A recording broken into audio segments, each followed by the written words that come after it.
O fortune, fortune, all men call thee fickle. If thou art fickle, what dost thou with him? That is renowned for faith. Be fickle, fortune, for then, I hope, thou wilt not keep him long, but send him back. Oh, daughter, are you up? Who is it that calls? Is it my lady mother? Is she not down so late, or up so early? What unaccustomed cause procures her hither? How now, Juliet? Madam, I am not well. Evermore weeping for a cousin's death? What wilt thou wash him from his grave with tears? And if thou couldst not make him live, therefore have done. Some grief shows much of love, but much of grief shows still some want of wit. Yet let me weep for feeling such a loss. So shall you feel the loss, but not the friend which you weep for. Feeling so the loss, cannot choose but ever weep the friend. Well, thou weepest not so much for his death, in that the villain lives which slaughtered him. What villain, madam? That same villain Romeo. Villain, and he may be many miles asunder. God pardon him, I do with all my heart, and yet no man like he doth grieve my heart. That is because the traitor murderer lives. I, madam, through the reach of my hands, would none but I might venge my cousin's death. Vengeance for it, fear that not. Then weep no more. I'll send one to Mantua, where that same banished runagate doth live. Shall give him such an unaccustomed dram that he shall soon keep Tybalt company, and then I hope thou wilt be satisfied. Indeed, I never shall be satisfied with Romeo till I behold him dead. Is my poor heart for a kinsman vexed? Madam, if you could find out but a man to bear a poison, I would temper it, that Romeo should, upon receipt thereof, soon sleep in quiet. Oh, how my heart abhors to hear him named, and cannot come to him, to wreak the love I bore my cousin, upon his body that slaughtered him. Find thou means, and I'll find such a man. But now I'll tell thee joyful tidings, Earl. And joy comes well in such a needy time. What are they, I beseech your ladyship? Well, well, thou hast a careful father, child, one who to put thee from thy heaviness hath sorted out a sudden day of joy. Then thou expects not, nor I look not for. Madam, in happy time, what day is that? Marry, my child, early next Thursday morn, the gallant, young, and noble gentleman, the county parish at St. Peter's Church, shall happily make thee a joyful bride. Now, by St. Peter's Church, and Peter too, he shall not make me there a joyful bride. I wonder at this haste that I must wed, ere he that should be my husband comes to woo. I pray you, tell my lord and father, madam, I will not marry yet, and when I do, I swear it shall be Romeo, whom you know I hate, rather than Paris. These are news indeed. Here comes your father. Tell him so yourself, and see how he will take it at your hands.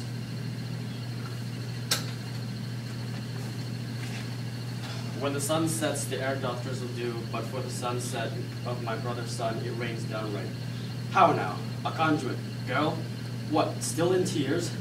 Evermore showering in one little body, thou counterfeitst a bark, a sea, a wind, for still thy eyes, which I may call the sea, do ebb and flow with tears. The bark thy body is, sailing is this salt flood. The winds thy sighs, who raging with thy tears, and they with them without a sudden calm, will overset thy tempest-tossed body. How now, wife, have you delivered to her to our decree?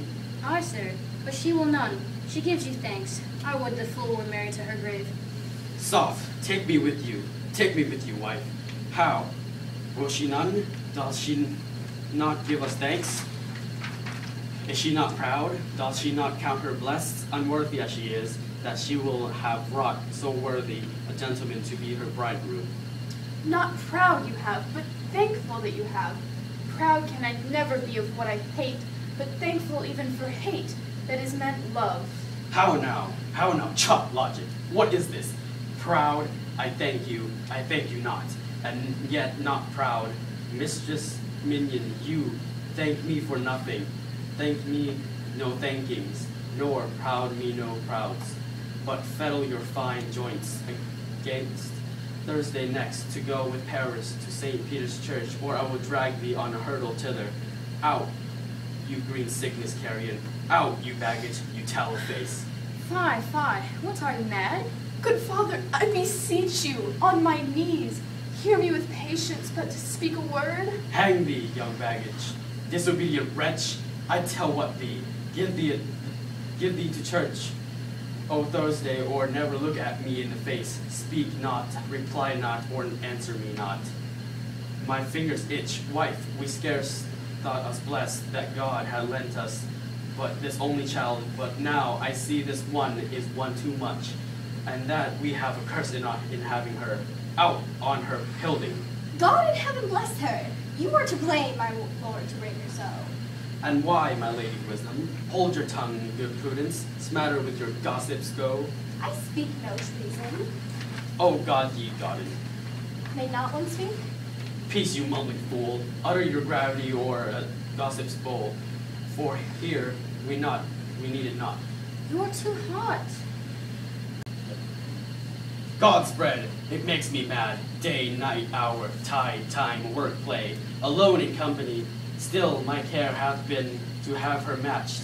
And having now provided a gentleman of noble parentage, a fair demesnes, youthful and nobly trained, stuffed, as they say, with honorable parts, proportioned as one's thought would wish a man, and then to have a wretched fool, peeling fool, a whining mammet in her fortune's tender, to answer, I will not wed, I cannot love, I am too young, or I pray you, pardon me, but as you will not wed, I'll pardon you. Graze here, where you shall not house with me, think on it, I'll do not use to jest, Thursday is near, lay hand on heart, advise, and you be mine, I'll give you to my friend, and you will not be hanged, beg, starve, die in the streets. For by my soul, I'll never acknowledge thee, nor what is mine shall never do thee good. Trust to it, be thank you, I'll not be forsworn. Is there no pity in sitting in the clouds that sees into the bottom of my grief? O sweet mother, cast me not away. Delay this marriage for a month, a week. Or, if you do not, make the bridal bed in that dim monument where Tybalt lies. Talk not to me, for I'll not speak a word. Do as thou wilt, for I am done with thee. Oh God! Oh nurse, how shall this be prevented? My husband is on earth, my faith in heaven.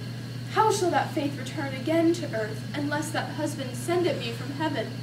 By leaving earth? Comfort me, counsel me. Alack, alack, that heaven should practice stratagems upon so soft a subject as myself. What sayest thou? Hast thou not a word of joy? Some comfort, nurse? Faith, here it is. Romeo is banished, and all the world's nothing, that he does never come back to challenge you. Or if he do, it needs must be thyself. Then, since the case so stands as now is off, I think it best to marry in the county. Oh, he's a lovely gentleman. Romeo's a discloud of him. An eagle, madam, hath not so green, so quick, so fair an eye, as parent hath. Beshrew me very hard. I think you are happy in the second match, for it excels you first, or if it did not, your first is dead, or 'twere as good as he were, as living here, and you no use of him. Speakest thou from thy heart? And from my soul too, or else beshrew them both. Amen. What? Well, thou hast comforted me marvelous much. Go in, and tell my lady I am gone, having displeased my father, to Lawrence's cell, to make confession, and to be absolved. Marry I will, and this is wisely done. Ancient damnation, O most wicked fiend! Is it more to sin to wish me thus forsworn, or to dispraise my lord with that same tongue, which she hath praised him with above compare, so many thousand times? Go, counsellor, thou and my bosom henceforth shall be twain. I'll to the friar, to know his remedy. If all else fail, myself have power to die.